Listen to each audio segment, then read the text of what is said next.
అందరికీ మరణాత దేవుని యొక్క మహాకృపను బట్టి మరొకసారి దేవుని యొక్క వాక్యం నేర్చుకోవడానికి దేవుడిచ్చిన అమూల్యమైన ఆత్మీయ సమయంకై దేవునికి మహిమ కలుగును గాక. ఆమేన్. నిర్గమకాండము 11వ అధ్యాయము 6వ వచనాన్ని ధ్యానించుకుందారు. అప్పుడు ఐగుప్తు దేశమంతటా మహాఘోష పుట్టెను. అట్టి ఘోష అంతకు ముందు పుట్టలేదు, అట్టిది ఇక మీదట పుట్టదు. ప్రార్థన చేసుకుందారు. సర్వకృపానిధి దయగలిగిన తండ్రి, మీకు వందనాలు నాయనా. దీవించండి వాక్యంతో మమ్మలను మీ యొక్క ఆత్మ పరిపూర్ణతలోనికి చేర్చుకొనండి. మా బ్రతుకులో ఉన్నటువంటి శాపపు బ్రతుకును, పాపపు బ్రతుకును తొలగించుకొని ఆత్మీయ జీవితాన్ని మాకు అందించి మాతో మీరు మాట్లాడమని, మాలో మీరుండి నాయనా నీ కార్యక్రమం జరిగించుకొనమని మహిమనాథుడును శ్రేష్ఠపాలకుడును ఏకరక్షకుడుకు యేసు నామమున అడుగుచున్నాం తండ్రి. ఆమేన్. త్రిత్వ దేవుని దీవెనలు, ఆశీర్వాదములు, శుభములు, మేలులు, ఉపకారాలు, ప్రభు యొక్క తలంపులు, తలాంతులు ప్రభు మనెల్లరికూ మెండుగా నిండుగా అనుగ్రహింపచేసి ప్రభు మహిమ పొందును గాక. ఆమేన్. దేవుని యొక్క విశ్వాసులారా, దేవుని యొక్క వాక్యము మనల్ని బ్రతికించేది. దేవుడు ఇశ్రాయేలులకు ఏం చెప్పినా సరే, ఇశ్రాయేలులకేమో మహిమకరంగాను ఐగుప్తులకేమో రక్షణకరంగా ఉండటానికి దేవుడు నడిపించుకున్నాడు. దేవుని యొక్క వాక్యము మనల్ని వెలిగించేది. మన కుటుంబాల్లో శాపకరమైన బ్రతుకును, పాపకరమైన బ్రతుకును తొలగించేది. ఐగుప్తు దేశంలో తెగులొచ్చింది, ఐగుప్తు దేశంలో మరణం వచ్చింది, ఐగుప్తు దేశంలో కీడొచ్చింది, ఐగుప్తు దేశంలో శోధన వచ్చింది. ప్రభువే రాయించిన మాట ఏంటనిసరంటే, అట్టి ఘోష అంతకుముందు పుట్టలేదు, ఇక మీదట కూడా పుట్టదు. ఎందుకు? సైతాను జాస్తత్వం మీద ఎప్పుడు కూడా కాటు వేస్తుంది. ఎందుకు సైతాను జాస్తత్వము లేకుండా ఉంచుతుంది? ఎందుకు సైతానికి జ్యేష్ఠుడి మీదే అటువంటి భయంకరమైన ప్రతికూలత అయిన ఆలోచనలు అని దేవుని యొక్క వాక్య ప్రకారము మనం చూడగలిగితే గనక, దేవుని యొక్క వాక్యము ఏదైనా సరే మన బ్రతుకులో ఖచ్చితంగా నెరవేర్పులోనికి తీసుకుని వచ్చేది. కారణం ఏంటంటే, దేవుడు ఇశ్రాయేలు ప్రజలు దేవుని దగ్గరకు వస్తే, వాగ్దాన దేశపు ప్రజలు వీరికున్న పేరు దైవ జనాంగము, దేవుని యొక్క సమూహము. పాత నిబంధన వధువు సంఘ సిద్ధపాటు స్థాయి కలిగిన సంఘము. పాత నిబంధన గ్రంథములో ప్రభు ప్రత్యక్షతలను అందుకున్న ప్రజలు. పాత నిబంధన గ్రంథములో ప్రభు ప్రత్యక్షతలతో బ్రతికిన సంఘము ఇశ్రాయేళ్ల జనాంగము. వీరి ఉద్దేశము ఎలాగున్నప్పటికీ వీరి పట్ల దేవుని ఉద్దేశం ఏమిటనిసినంటే, ఈ ప్రత్యక్షతలు కలిగిన సంఘము దేవుని యొక్క ప్రత్యక్షతలను అందుకొని దేవుని ప్రత్యక్షతల సహాయముతో, దేవుని యొక్క కృపా కనికరములతో, దేవుని యొక్క అనుగ్రహముతో ఈ ప్రజలు ఏ వరుసలోనికి రావాలంటే, దేవుడు అనుకుంటున్న జాస్తత్వపు సంఘము వరుసలోనికి రావాలి. ఇది దేవుని తలంపు, ఇది దేవుని ఆలోచన, ఇది దైవ సంబంధమైన సంకల్పము. దేవుడు వాగ్దానం ఇచ్చేది దేనికంటే, భూమి మీద బ్రతకడానికి మాత్రమే కాదు, పరలోకపు వాస్తవ్యులను చేయటానికి. దేవుడు అనేవాడు మనల్ని భూలోకములో ఉంచేవాడు దేవుడు కాదు. నేనుండు స్థలములో నేను ఉండులాగా అన్నట్లు దేవుడుండు స్థలములో మనల్ని ముంచేవాడే దేవుడు. దేవుడుండే స్థలములో మనల్ని ఉంచేవాడే దేవుడు. ఇశ్రాయేలు యొక్క తలంపు ఏమిటనిసరంటే, అనగా ఇశ్రాయేలీయుల యొక్క ప్రజల పట్ల దేవుని తలంపు, దేవునితో వారు ఉండాలి. వారు లోకముతో ఉండకూడదు. లోకము వీరిని బిగించింది, లోకము వీరిని బంధించింది, లోకము వీరిని విడిచిపెట్టట్లేదు. లోకము వీరిని లోకములో ఉండమనే బలవంతం చేస్తుంది. కానీ దేవుడు మనిషికి స్వతంత్రం ఇచ్చాడు, స్వేచ్ఛనిచ్చాడు. దేవుడు దైవస్థితిని వినిపిస్తున్నాడు. వినుట వలన విశ్వాసం నేర్చుకోవాలి. ఫరో వినే కొద్దీ విశ్వాసం నేర్చుకోలేదు, కానీ వినే కొద్దీ కఠినత్వం నేర్చుకున్నాడు.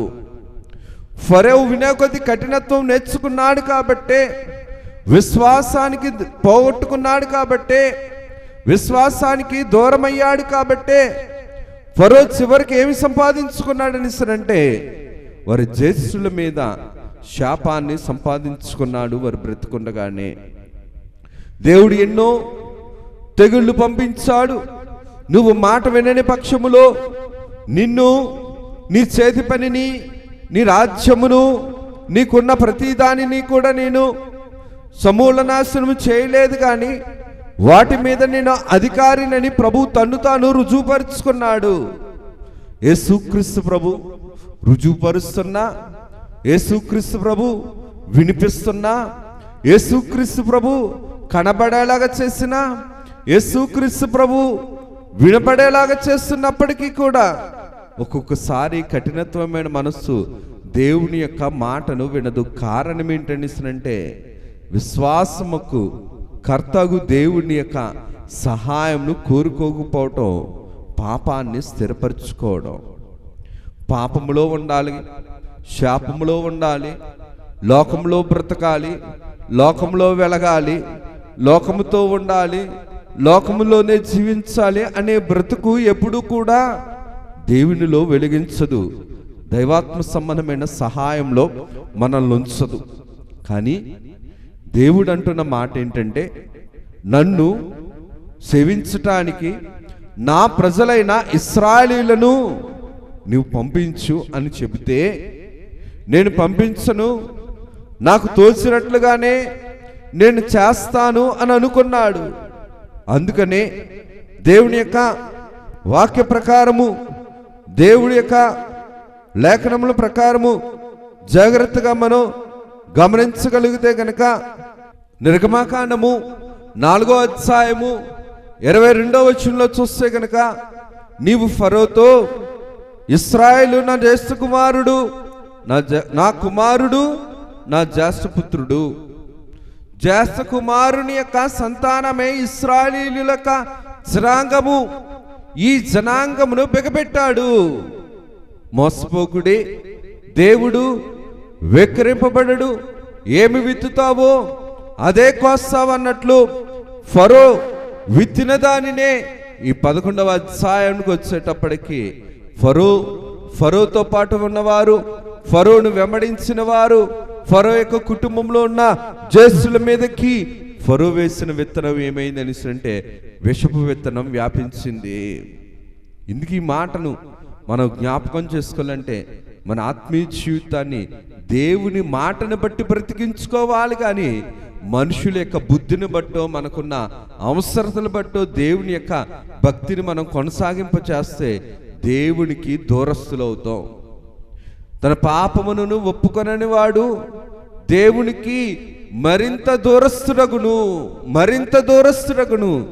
దేవుని దగ్గరికి వచ్చి పాపాన్ని ఒప్పుకోలేనప్పుడు, పాపాన్ని కప్పుకోవడానికి ఇష్టపడుతుండేటప్పుడు, పాపాన్ని వదిలించుకోవడానికి ఇష్టపడుతుండేటప్పుడు ఇంకా పాపము పరిపక్వమవుతుంది. కాబట్టి ఈ పాపం ఏం చేస్తుందంటే ముందు దేవుని దగ్గర నుంచి దూరం చేస్తుంది.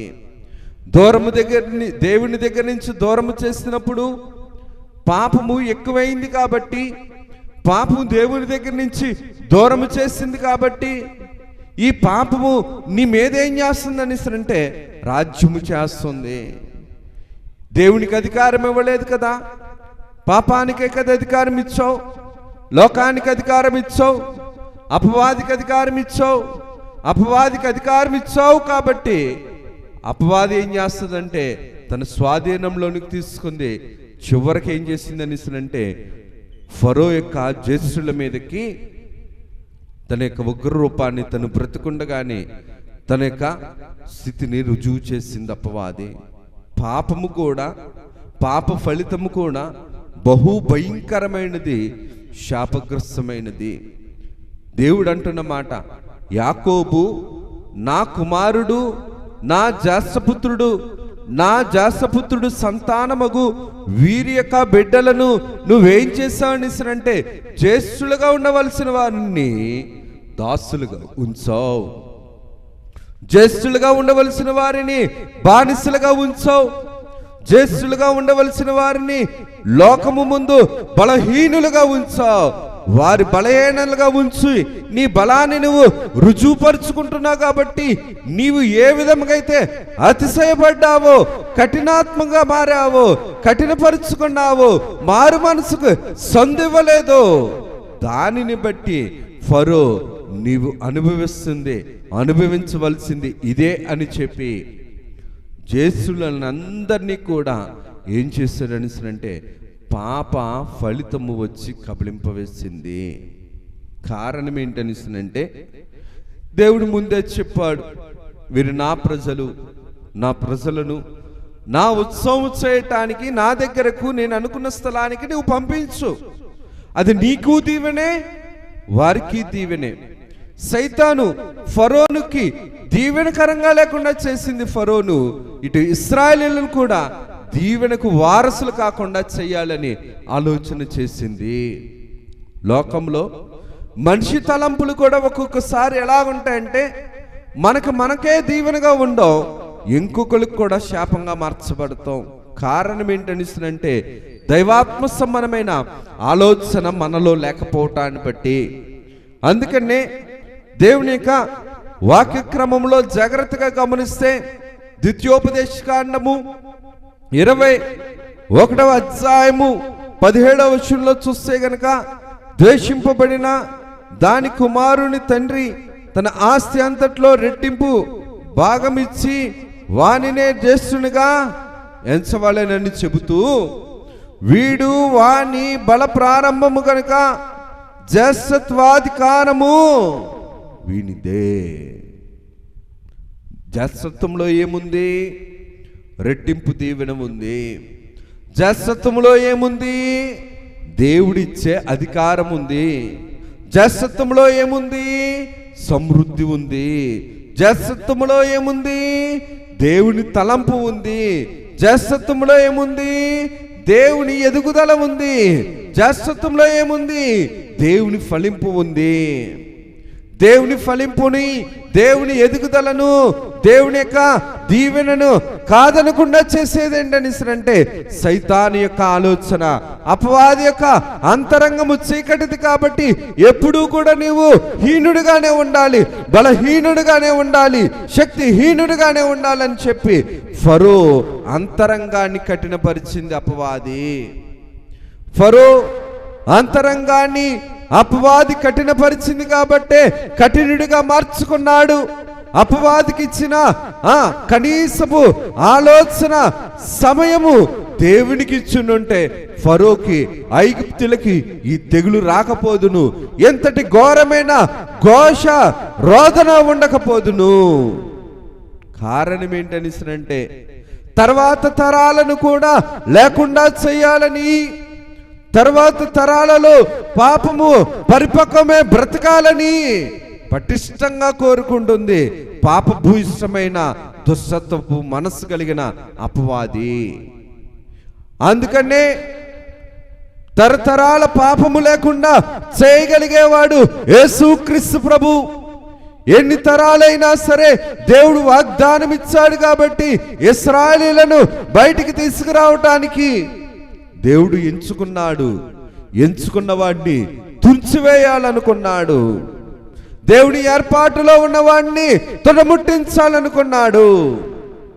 కానీ చివరకు ఫరోయే తను బ్రతికుండగానే తనతో పాటు తన రాజ్యము, తన జనాంగము, తన ప్రజలు, తన జ్యేష్ఠులు అందరినీ కూడా నీటిపాలు చేశాడు. దేవుని ప్రేమను నీటిపాలు చేశాడు. దేవుని కృపను నీటిపాలు చేశాడు. దేవుడిచ్చిన దీవెనను నీటిపాలు చేశాడు. దేవుడిచ్చిన గడువులను నీటిపాలు చేశాడు. దేవుడిచ్చిన సంతానాన్ని కూడా అపవాది నీటిపాలు చేశాడు. నీటిపాలు నేలపాలు చేసినది తిరిగి రాదు కదా, తిరిగి సంపాదించుకోలేము కదా. తిరిగి రాకుండా, తిరిగి సంపాదించుకోకుండా చేసేదే పాపము, అపవాది, సైతాను, శోధన. అందుకనే దేవుని యొక్క కృపలో మనము పొదిగింపబడటానికి, ఎదిగింపబడటానికి, పోషింపబడటానికి దేవుని యొక్క శక్తిని బట్టి మనం ఇష్టపడగలిగిన వారంగా ఉండాలి. దేవుని శక్తిని ఇష్టపడకపోతే, దేవుని మాటను ఇష్టపడకపోతే, దేవుని దేవాలయంను ఇష్టపడకపోతే, దేవుని సంఘమును ఇష్టపడకపోతే మన బ్రతుకులే కష్టపడే బుద్ధి కాబట్టి కష్టాల పాలైపోతుంది, నష్టాల పాలైపోతుంది, భ్రష్టత్వ పాలైపోతుంది. దేవుని దగ్గర ఉండటానికి కష్టం, దేవుని మాట వినటానికి కష్టం, దేవుని యొక్క కార్యమును జరిగించడానికి కష్టం. సంఘముగా ఉంటున్న మనము కూడా కొలస్సీ పత్రిక 1:18 ప్రకారం చూస్తే సంఘము దేవుని యొక్క స్వాధీనంలో ఉండాలి. సంఘానికి శిరస్సు దేవుడు కాబట్టి దేవుని యొక్క మాటను వినాలి. శిరస్సు మాట శరీరం వినాలా? శరీర మాటను, శరీరం యొక్క క్రియల యొక్క స్థితిని శిరస్సు వినాలా? శిరస్సు చెప్పింది శరీరము చేయగల, అది మానసికమైన, ఆరోగ్యకరమైన, సక్రమమైన స్థితి. అబ్బెబ్బెబ్బెబ్బే చెయ్యి చెప్పింది, కాలు చెప్పింది, శిరస్సు వినాలనిస్తారంటే అది అక్రమము, అతిక్రమము. ఫరో వచ్చి మోషే గారి దగ్గరికి ఎన్నిసార్లు వచ్చి, మోషే గారు ఫరో దగ్గరికి ఎన్నిసార్లు వచ్చి చెప్పినా సరే విన్నాడా? విశ్వాసపు ప్రస్తుతంలోనికి నడిపించింది కఠినత్వం. జాగ్రత్త. వినిపిస్తుండేటప్పుడు హృదయాన్ని కఠినపరుచుకుంటే, హృదయాన్ని దేవుని వైపు పెట్టకుండా ఉంటే, దేవుని మాటను ఎగతాళి చేస్తే, దేవుడు వినిపిస్తుండేటప్పుడు నా సొంత బుద్ధే కరెక్ట్ అని అనుకుంటే, నువ్వు బలం అనుకున్న దానిని దేవుడు ఏం చేస్తాడంటే బలహీనపరచగలడు. దేవుడు బలహీనపరచడు, కానీ నీ బుద్ధే నిన్ను బలహీనపరుస్తుంది, నీ స్వభావమే నిన్ను బలహీనపరుస్తుంది. దేవుడు అంటున్న మాట, దేవుని యొక్క వాక్య ప్రకారము జాగ్రత్తగా చూడగలిగితే గనక దేవుని సన్నిధిలో నిర్గమకాండము 13వ అధ్యాయము 2వ వచనంలో చూస్తే ఇశ్రాయేలీయులు మనుషులెక్కయు పశువులెక్కయు ప్రథమ సంతతి అనగా ప్రతి తొలిచూలు పిల్లను, అది దేవుని యొక్క ఏర్పాటు. దేవుడిచ్చిన బలం బట్టి, దేవుడిచ్చిన దీవుని బట్టి, దేవుడిచ్చిన శక్తిని బట్టి, దేవుడిచ్చిన ఆలోచనను బట్టి మనం ఎదుగుతున్నాం. మన బుద్ధి ప్రకారం కాదు కదా. మన దైవాత్మ ఉండేవాడు నా బుద్ధి కాదు, నా ఆలోచన కాదని అనుకుంటాడు. కానీ లోకం బుద్ధి, సొంత బుద్ధి, సొంత జ్ఞానం ఉండేవాడు దేవుని ఆలోచన ఉండదు, దేవుని తలంపు ఉండదు, దైవ భయభక్తులు ఉండవు, దైవ సంబంధమైన కార్యక్రమాలలో ఆసక్తి ఉండదు. లోకంలో ఉండి లోకంలో వెలగాలని, లోకంలో అందరికంటే వెలుగుదూత వేషంగా వెరగాలని ఏం చేస్తాడంటే తన్ను తాను మోసపోతాడు. ఫరోను కూడా జ్యేష్ఠత్వపు దీవెనలు పోగొట్టేలాగా చేసింది, జ్యేష్ఠుణ్ణి దూరము చేసింది అపవాది. కారణం ఏంటనిసినంటే దేవుని యొక్క కార్యక్రమము మహోన్నతమైనది, మహిమ కలిగినది. ఎందుకు ఈ మాటను నేను జ్ఞాపకం చేస్తున్నాను అనిస్తానంటే రోమాపత్రిక 2వ అధ్యాయము 5వ వచనంలో చూస్తే నీ కాఠిన్యమును మార్పు పొందని నీ హృదయమును అనుసరించి ఉగ్రత దినమందు అనగా దేవుని న్యాయమైన తీర్పు బయలుపడు దినమందు నీకు నీవే ఉగ్రత సమకూర్చుకొనుచున్నావు. దేవుని యొక్క ఉగ్రత రావటానికి దేవుడు న్యాయస్థుడు. దేవుడు తప్పు చేస్తే సమర్థించేవాడు కాదు, పాపము చేస్తే ప్రోత్సహించేవాడు కాదు, నేరము చేస్తే నిలబడు అని చెప్పేవాడు కాదు. కారణం ఏంటనిసినంటే దేవుడు పాపాన్ని కలుగ చేయలేదు.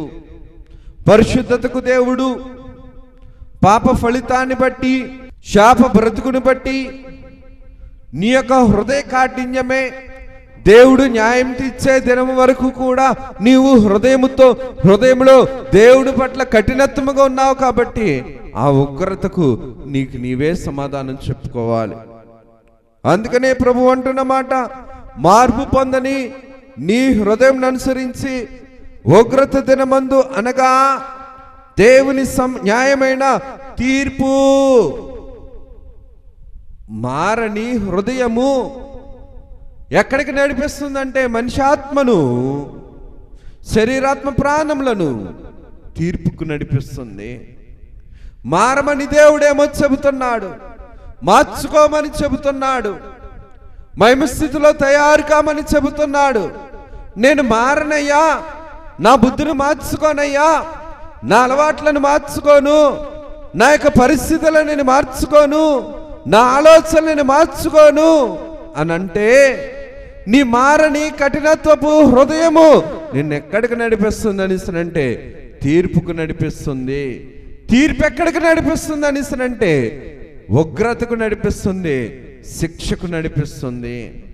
శిక్ష మంచిదా, ఉగ్రత మంచిదా, కృప మంచిదా, క్షమించడం మంచిదా, దేవుని తెలుసుకొని దేవుని స్థానంలో ఉండటం మంచిదా? మనకు మనమే గమనించుకోవలసిన వారమై ఉన్నాం. మార్పు కోరని మనిషి, మార్పు కోరని మనసు, మార్పు కోరని హృదయము దేవుని యొక్క ఉగ్రత వైపు నడిచేది. నాశనానికి ముందు గర్వం నడుస్తుంది అన్నట్టు ఫరో కఠినుడయ్యాడు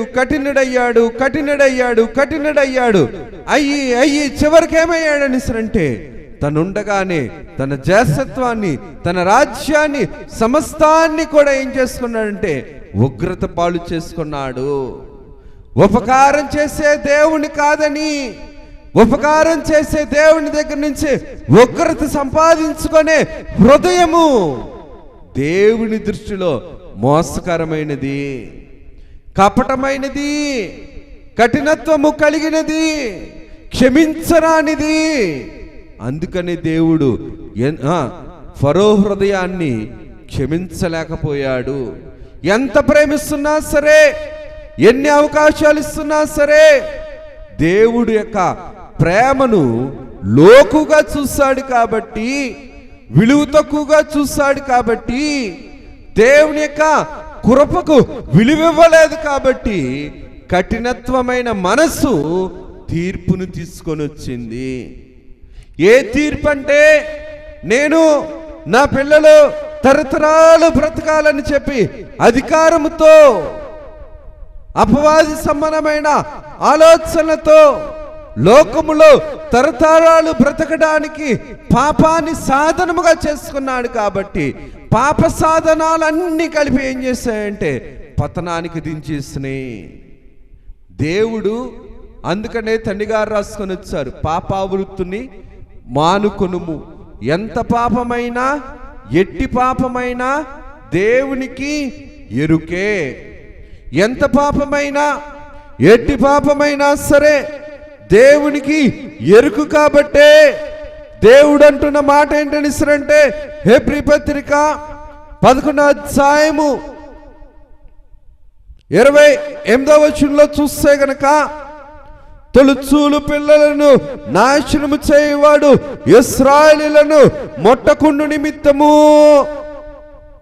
ఎవడు వీడు? జ్యేష్ఠత్వమును తీసివేసే, జ్యేష్ఠత్వమును ఉండనివ్వని, జ్యేష్ఠత్వమును పోషింపనివ్వని, జ్యేష్ఠత్వమును ఫలింపులోనికి రానివ్వని, జ్యేష్ఠత్వాన్ని ఎదగనివ్వని ఈ యొక్క అపవాది దేవుని యొక్క వాక్య ప్రకారం చూస్తే కనుక ఇశ్రాయేలును మొట్టకుండు నిమిత్తము అతడు విశ్వాసమును బట్టి పస్కాను రక్త ప్రోక్షణ ఆచారమును ఆచరించును. దేవుడు కృపాకాలంలో మనం ఉన్నాం. దేవుని యొక్క కృపను బట్టి, దేవుని యొక్క తలంపును బట్టి, దేవుని యొక్క ప్రేమను బట్టి దేవుణ్ణి మనం సంపాదించుకోగలిగిన వారముగా ఉండాలి. దేవుడి మాట, దేవుని యొక్క ఆత్మీయ క్రమము మనల్ని పోషించేది, మనల్ని ప్రేమించేది, మనల్ని నిలువబెట్టేది, మనల్ని దేవుని యొక్క స్థితిలో జసత్వపు దీవెనలతో నడిపించేది. ఎందుకు ఈ మాటను నేను జ్ఞాపకం చేస్తున్నానని ఇస్తానంటే, ఆదికాండము 25వ అధ్యాయము 34వ వచనంలో చూస్తే గనక శరీర ఆశ సంబంధమైన ఆలోచనతో ఆత్మ సంబంధమైన జాసత్వమును తొలగించేసుకున్నాడు, తృణీకరించాడు. జాసత్వమును తృణీకరించేవాడు అపవాది. విలువిచ్చినా సరే జాసత్వపు దీవెనలు ఇచ్చే దేవుణ్ణి కాదని, జాసత్వపు దీవెనలు నిలిపే దేవుణ్ణి కాదని, లోకము కోసము శరీర సంబంధమైన మనసు సంబంధమైన క్షయమైన కొంతకాలం ఉండి కొంతకాలము లయమైపోయేటివి దేవుణ్ణి దూరం చేసే వాటి కోసం, సుఖభోగాల కోసం దేవుణ్ణి విడిచిపెట్టాడు ఆనాటి కాలంలో యాషావు. ఏషావు వేటి కోసమైతే జ్యేష్ఠత్వాన్ని పోగొట్టుకున్నాడో అవన్నీ కూడా ఏషావుకి ఎలాగ మార్చాయంటే శాపముగానే మార్చాయి. అవన్నీ కూడా తరతరాలకు శాపముగానే ఉన్నాయి. కారణం ఏంటనిస్తుందంటే, శరీర సంబంధమైన వారు శరీర సంబంధమైన ఆలోచనలతో ఉంటారు, ఆత్మ సంబంధమైన వారు ఆత్మ సంబంధమైన ఆలోచనలతో ఉంటారు. ఫరో దేవుని యొక్క ఆత్మ సంబంధమైన ఆలోచనే లేనివాడు, దేవుని సంబంధమైన ఆలోచన లేకుండా చేసేవాడు అపవాది. కాబట్టి అపవాది నిన్ను ఎదగనివ్వదు, నువ్వు ఎదగాలనుకున్న వారిని ఎదగనివ్వదు. లోకములో ఉన్న బుద్ధి ఏంటనిసనంటే కొంతకాలము ఉంచి కొంతకాలము నశింప చేసేది. అది తెలుసుకోవడానికి దేవుని జ్ఞానం తోడ్పడాలి. మనకి దేవుని మీద విశ్వాసం సహితమైన జీవితాన్ని మనం బ్రతికించుకోగలిగితే, కొంతకాలము ఉండి కొంతకాలము లేని వాటి మీద మనం ఆధారపడము, నమ్మకం పెట్టుకో. తీర్పును తీసుకొని వచ్చింది. ఏ తీర్పు అంటే, నేను నా పిల్లలు తరతరాలు బ్రతకాలని చెప్పి అధికారముతో అపవాది సంబంధమైన ఆలోచనలతో లోకములో తరతరాలు బ్రతకడానికి పాపాన్ని సాధనముగా చేసుకున్నాడు. కాబట్టి పాప సాధనాలన్నీ కలిపి ఏం చేస్తాయంటే పతనానికి దించేస్తున్నాయి. దేవుడు అందుకనే తండ్రి గారు రాసుకొని వచ్చారు, పాపావృత్తిని మానుకొనుము. ఎంత పాపమైనా ఎట్టి పాపమైనా దేవునికి ఎరుకే. ఎంత పాపమైనా ఎట్టి పాపమైనా సరే దేవునికి ఎరుకు. కాబట్టే దేవుడు అంటున్న మాట ఏంటనిసరంటే, హెబ్రీ పత్రిక 11వ అధ్యాయము 28వ వచనంలో చూస్తే గనక, తొలుచూలు పిల్లలను నాశనము చేయవాడు ఇశ్రాయేలీయులను మొట్టకుండు నిమిత్తము. ఎవడు వీడు? ఎవడు వీడు?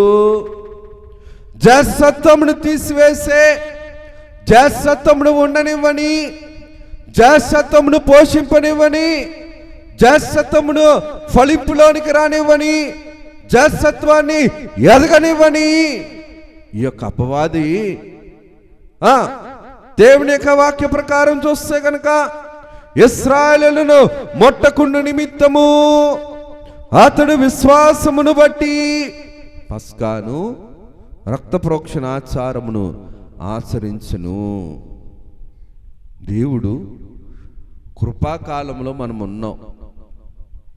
దేవుని యొక్క కృపను బట్టి, దేవుని యొక్క తలంపును బట్టి, దేవుని యొక్క ప్రేమను బట్టి దేవుణ్ణి మనం సంపాదించుకోగలిగిన వారముగా ఉండాలి. దేవుడి మాట, దేవుని యొక్క ఆత్మీయ క్రమము మనల్ని పోషించేది, మనల్ని ప్రేమించేది, మనల్ని నిలువబెట్టేది, మనల్ని దేవుని యొక్క స్థితిలో జసత్వపు దీవెనలతో నడిపించేది. ఎందుకు ఈ మాటను నేను జ్ఞాపకం చేస్తున్నానని ఇస్తున్నంటే, ఆదికాండము 25వ అధ్యాయము 34వ వచనంలో చూస్తే గనక, శరీర ఆశ సంబంధమైన ఆలోచనతో ఆత్మ సంబంధమైన జాసత్వమును తొలగించేసుకున్నాడు, తృణీకరించాడు. జాసత్వమును తృణీకరించేవాడు అపవాది. విలువిచ్చినా సరే జాసత్వపు దీవెనలు ఇచ్చే దేవుణ్ణి కాదని, జాసత్వపు దీవెనలు నిలిపే దేవుణ్ణి కాదని, లోకము కోసము శరీర సంబంధమైన, మనసు సంబంధమైన, క్షయమైన, కొంతకాలం ఉండి కొంతకాలము లయమైపోయేటివి దేవుణ్ణి దూరం చేసే వాటి కోసం, సుఖభోగాల కోసం దేవుణ్ణి విడిచిపెట్టాడు ఆనాటి కాలంలో ఏషావు. వేటి కోసమైతే జ్యేష్ఠత్వాన్ని పోగొట్టుకున్నాడో అవన్నీ కూడా ఏషావుకి ఎలాగ మార్చాయంటే శాపముగానే మార్చాయి. అవన్నీ కూడా తరతరాలకు శాపముగానే ఉన్నాయి.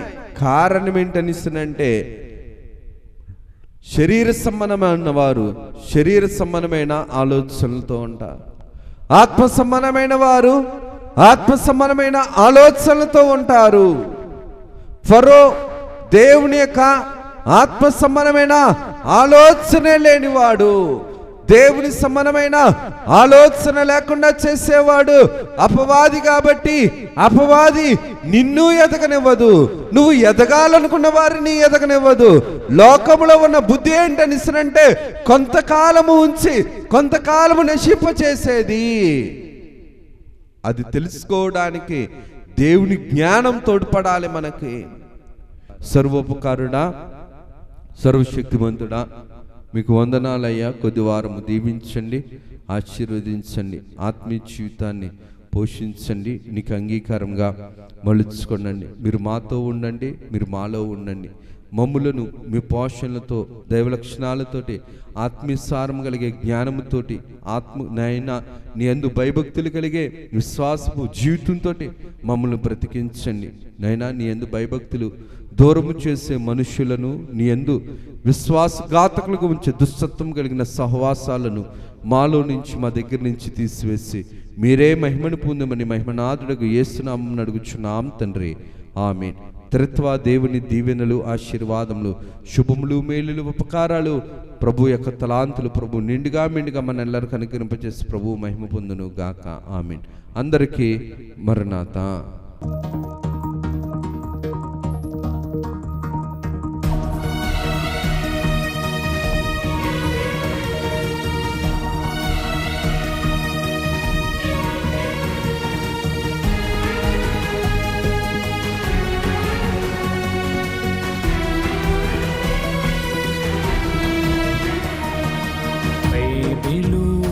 ప్రకటన, అయలు పరచిన ప్రకటన, యేసయ్య ప్రకటన, దాసయ్య ప్రకటన, పరలోక ప్రకటన, పరిశుద్ధ ప్రకటన, యేసయ్య ప్రకటన, దాసయ్య ప్రకటన, పరలోక ప్రకటన, పరిశుద్ధ ప్రకటన.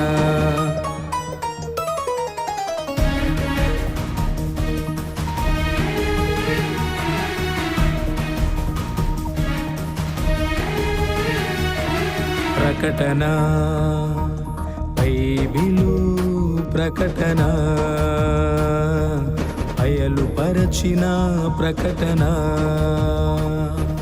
విమలాత్మ ప్రకటన, విజయాత్మ ప్రకటన, విశ్వాస విశ్వాసికి ప్రకటన, విజ్ఞాపన ప్రకటన, విమలాత్మ ప్రకటన, విజయాత్మ ప్రకటన, విశ్వాసికి ప్రకటన, విజ్ఞాపన ప్రకటన, ప్రకటన బైబిలు ప్రకటన, బయలుపరచిన ప్రకటన.